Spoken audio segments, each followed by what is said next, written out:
Good morrow, nerds, and welcome to the first LarpHouse episode of the new year. And although 2016 has been something out of the Twilight Zone, you have survived. You have done it. And to celebrate, we are about to show you that you are not alone. We are finally presenting our Meet the Characters Global Edition video, Volume 1. The only bits of news I'm going to share before we start is that we have some fun new things in the Etsy store, so feel free to check that out. Also, check out our new video on our Patreon page that explains all of the rewards because we really want to come and make over your LARP. So that's that, and now it is time to meet some characters from all over the world. My name is Robert. My name is Rebecca. Hi, I'm Kendry. My name is Tessa. My name is Ethan. My real name is Ain. My real name is Bethan. Hi, my name is Brooke. My real name is Casper. My name is Blanche Warrell, and I'm a Maricuen.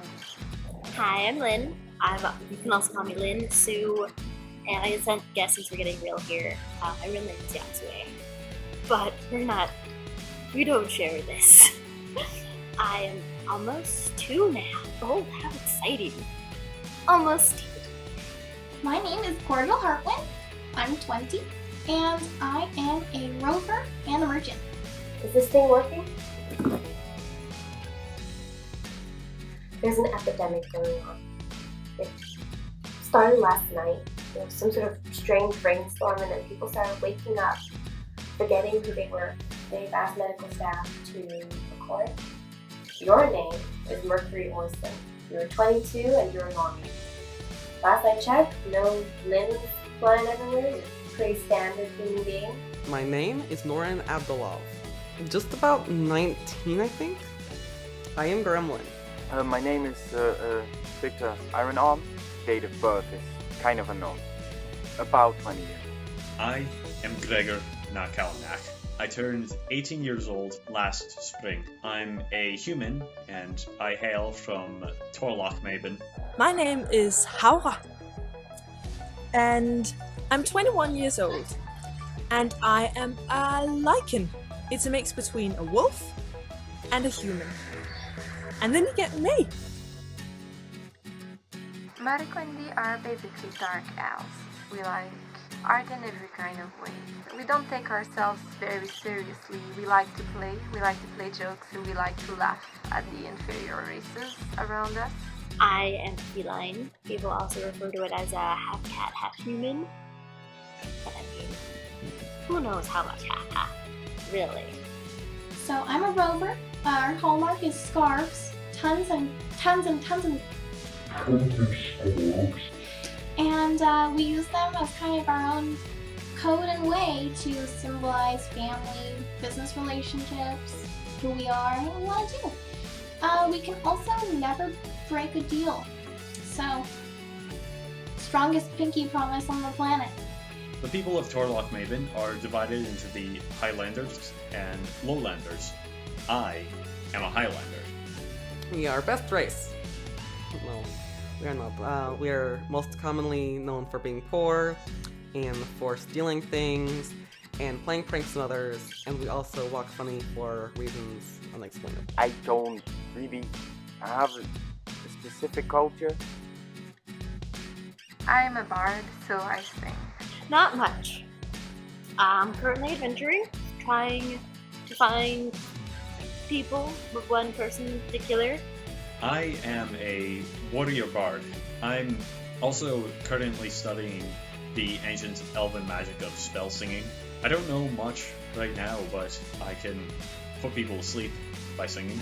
I am a doctor. You're a medic. You're one of the best in this camp, training since you were young, but there's still a lot to learn. There's your copy. Don't tell the other side either. They'll never shut up about it. I do the occasional blacksmithing. I was a human. My life was miserable, and I said to myself, why would I keep starving here, in this shithole? But then I met the Mariquendi, and the rest is history. I started adventuring because my friend is the wrong word, but lover is too strong. It is in between there. She went missing. She didn't tell me where she was going, and then she was gone one day. That was not cool. My family runs a huge inn on a mountain pass. It's pretty peaceful, and we have a lot of siblings. So I decided to branch out and go to a big, rough and ready town. Turned out to be the Rend. And been trying to make a name for us ever since. Harlan family. I started my adventuring when I met a crier who told of a land of opportunity that waited in a place called the Frontier. So I went on the next ship, headed to the Frontier, and I've been adventuring ever since. I thought, okay, now is the time that I go and do what you have to do, if you are able to, which is help people. I grew up in a bunker. And the bunker started to collapse. Figuratively and literally. So Mom and Dad and I escaped and left, and we've been trying to share our medical knowledge to as many people as possible. Started going adventuring Because I needed to get away from my family. I started adventuring with my best friend at around 13, and we would go and steal from the shops of Segiev, our hometown. We were banished off the island because we had become little crime bosses. My blacksmith's shop got burned down by orcs, and well, didn't really have anywhere to go, so I just went wherever, and now I'm here. I don't know if I'm good or evil. It's so blurry. I mean, I'm definitely good with my brothers and sisters. And I guess I'm evil toward others. I don't really care about humans. So if I kill them, is that evil? It's changed recently. Before it was really just survive, kill or get killed. Then I met, we call him Zendro. But he's been interesting because he's all about being cooperative, doing the better good, and striving towards goal and bettering yourself, die, whatever. That seems weird. I don't know. I know it's righteous. Can't quite say what's good. Can't quite say what's evil. Ask someone else. I may honestly say that evil exists, and it is a problem. I'm happy to say that I fight alongside the forces of good. Everyone does everything that they do for a reason. Some people, though, we should, just stay away from. Just let them do whatever they want to do. Just maybe without me and some other good people. Yeah, good and evil, sure it exists. Not always easy to tell who's good and who's evil and who you can trust. You've got to trust people enough to work with them. I give it to my matron, and then she gives it to the great matron, and then if I need something I ask and it's given to me. I don't understand why people care so much about money, seriously. It's useful, but I don't need it. I need it more than anyone else at my party to get my potions and my poisons. If it never existed, I would be happy, but there's something satisfying about hearing the jingle of coin in your pocket. I have the pockets of a poet. I don't really get it. I have money, but I don't know what to use it for. Sorry to say, but you're not rich. It is infuriatingly hard to obtain. I want to be the lead voice of my people. Trying to find my person. I don't know where she is. But people in the village were like, she's a young girl. She's probably off doing the things. I was like, what does that mean? Where does she go? I need to find her. I hope to one day be an official entrepreneur. So I have a business plan. I'm going to sell armor and high-grade weapons to travelers that are new in town by essentially leasing them. So they have the ability to jump right in, and I have the ability to be paid with all that money that they will start to make much faster than they normally do. My great-uncle Murdo asked me to venture forth in the world, so I might find inspiration for an epic poem, so I could write a story that will be told to the future generations of my clan. Have people just be friends? If I was able to do that, that would be amazing. Then we could just hang out, have some cake, drink tea, just chill out. Instead of fighting all the time and arguing. Forget the people that took my parents. I did lose that special someone on the journey to Steelhorse, and I would do just about anything to get her home safe. To make sure the settlement is safe and secure for the people who are trying to live a peaceful life after 11 years of war. My house is the house Waro. We're the prettiest. We're the most humble. That's very important to tell everyone at every given occasion. I disguised myself as a shadow cat from the run through the litter. I wasn't expected to survive, but I did anyways, which I think is nice, but no one really cared. So I kind of was able to do whatever I want, except for anything that required skill. Our family is a huge family of rovers. We're the Heartland clan. We're all named after cheesy character traits that my mother found to be honorable and full of hospitality. So I'm cordial. Oldest sister is coquette, candor, candid. We got cater, capable. Thanks, Mom. I sound like a pure blood. Your father was a great surgeon. Mom was more into the magical side of things. She was muted. My daddy was a Yorker, and my mama was American. She was the one that would always come fetch me. Mostly, I think she was trying to keep me away from the other boys in the settlement, thinking that I might run off with them. Little did she know I did run off, and it wasn't with one of the boys. Well, my family is dead, thanks for asking, but, well, I don't know if they're dead. They could be dead. There was someone special, but I turned my back on him. He offered me to be the Queen of Hell. Literally, he was the god of hate and demons. His name was Darkness, and I still love him. Kyoko is her name. Just fantastic. It's weird. People are always like, oh, you two should be together and like do touchy things. It's like, that's gross. There's nobody special in my life, at least not right now. But maybe someday. As in, alas, not yet, but I would consider the friends I have made at the frontier to be rather special. Well, I have a really good friend named Johnsred. He gets money for killing people, but he's good. I saved his life once. And now he kind of owes me. Yep, we're alone. We don't have any men running up outside the door, or women, or things. But we'll figure it out. There is someone special.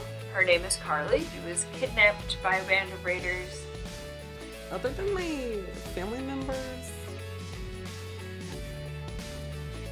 no. Sadly enough, there's just not a lot of time for it, I guess, with all of this war. My greatest fear is that the Muddy Wendy disappeared. Thinking Kyoko doesn't know how much I care about her. Meeting my final death before I finish my epic. I've already met death twice, but I dare not enter this realm more times than I have to. I'm not really that afraid of anything, even though I do steer clear of battle as much as possible, but that's because I know I'm really bad at it. Like, terrible. You know that story about the bandits? Well, he didn't survive it. Mom and Dad used the remaining abilities and strength to keep you alive.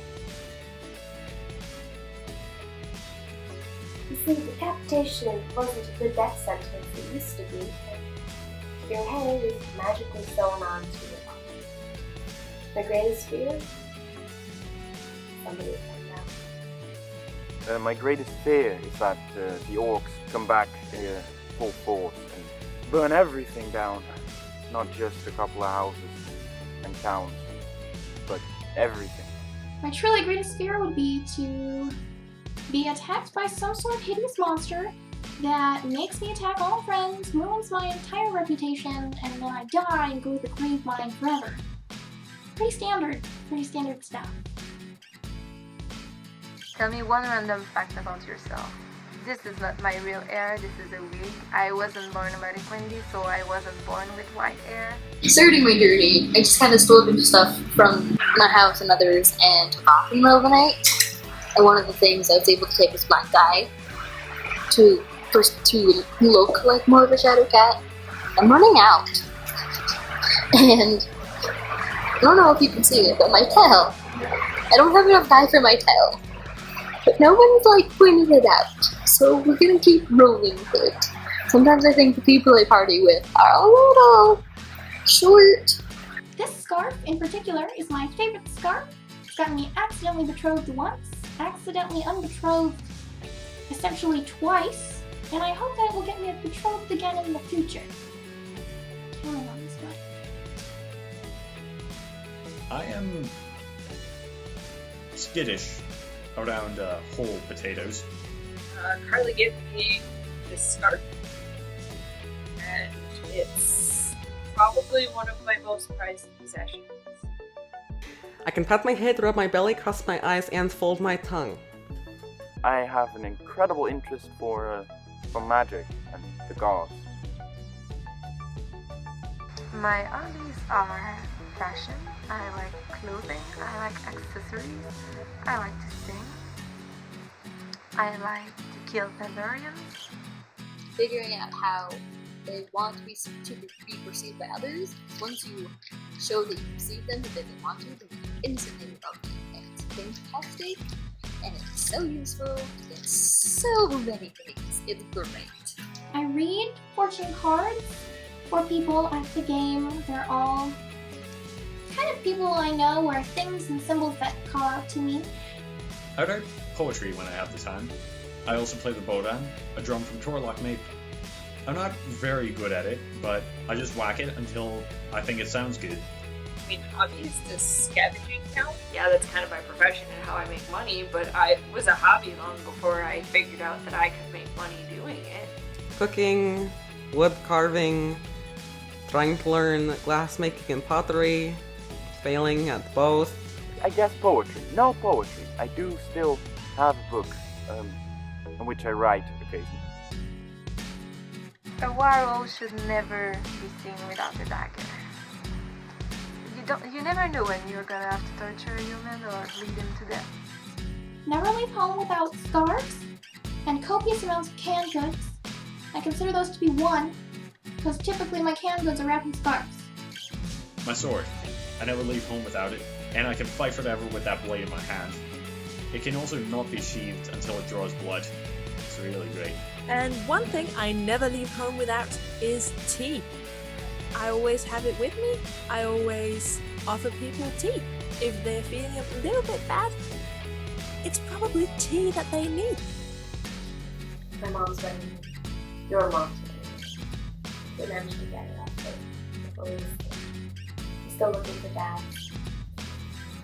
We'll find it. A knife or a sword. This is a very dangerous place out there, and I do not want to get mugged. That'd be my sword, my trusty sword. Well, without it, I'd be dead. Probably. Don't take promises you can't keep. It will save you and everyone around you a lot of things. Just because they think you're small doesn't mean they are. Feed the righteous, starve the enemy, and eat the rude. Those things will follow you throughout your entire life and never fail you. You make tons of friends and profit. Tell your story. No matter who your audience is, or how big it is, your story will be heard and retold. If you let your story grow like fire, you will reach true immortality. Stop killing each other. I need a holiday. Even when it's hopeless, there's always a little bit of light. Sometimes you just have to go and find it. I guess love each other, because if everyone stopped being so hateful and judgmental and started being kind and caring, then the world would be a much better place. Stop fighting. It's not gonna do anything good. Try to live in peace. So there it is, global interviews, amazing. And I just want to say that submitting a character interview is a very brave thing to do, because not everyone can even get in front of a camera, let alone get in front of a camera and pretend to be interviewed as a character that you have created yourself. So I just want to say that I am very proud of all of you, and thank you so much for sharing this with us. But now, our next call for interviews. If you are a GM, if you have ever run a LARP event, or if you are just a very experienced LARPer, we want your interview. The goal here is to gather up advice for all of the new nerds who are thinking of building their own LARP. Interview questions are available upon request because this interview is a little bit longer than the previous one, and submission guidelines are in the description of this video and also at a post pinned to the top of our Facebook page. We want all types and genres of LARP, so please, if you or someone you know has experience with this, send them our way. Thank you for watching. And as always, nerds, like us, subscribe to us, fight with us. You've lasted this long.